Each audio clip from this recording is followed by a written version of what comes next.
Mishnah in Rosh Hashanah says that Tu B'Shvat is called Rosh Hashanah Leperes Ilan. What does it mean, Leperes Ilan? Li'ilanis.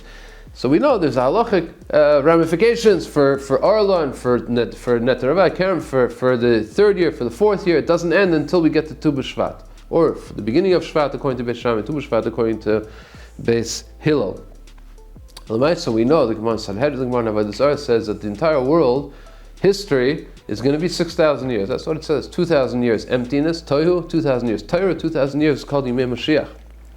Shem Shmuel says very beautifully, if you look at a person's life also, there's conflicting psukim. A person's life is 60 years or 70 years. Shem Shmuel says, even though it says, you mentioned the same Shivim Shana, no, from 60 to 70, more or less, a person already, whatever he did till he was 60, is going to continue doing from 60 to 70 also. There's no more change in his life once a person hits 60 years old.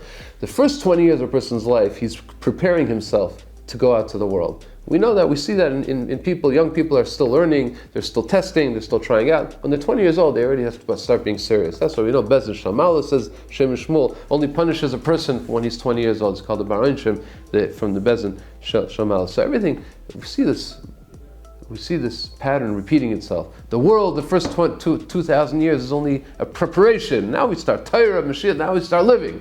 Person's life also, till 20 years old, is preparing himself. Same thing with every year, says the Shem Shmuel. Every year, the year starts, we start planning. We start living, we start building ourselves. Now already 4 months passed, already a third of the year passed. Now it's Tu B'Shvat. Like the Gemara says in Rosh Hashanah, Daf Yudalet, most of the season of rain has already finished, and now everything starts growing. Now we're starting to produce. So now is the time to produce. That's why Tu B'Shvat comes exactly 4 months into the year.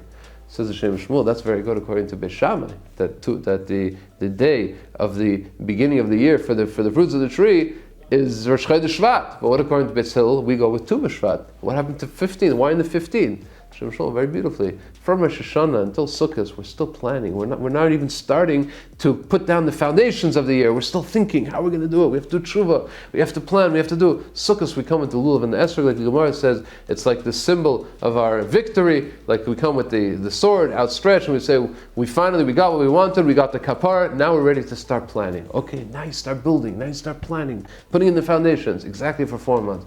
Now it's Tu B'Shvat from Beis Shammai, Beis Hillel for sure, Beis Shammai for sure, even Beis Hillel. Now all the times of planning are finished. Now it's time to start producing. From now until the end of the year, a third of the year has passed, just like the 2,000 years passed, just like the 20 years of a person's life passed.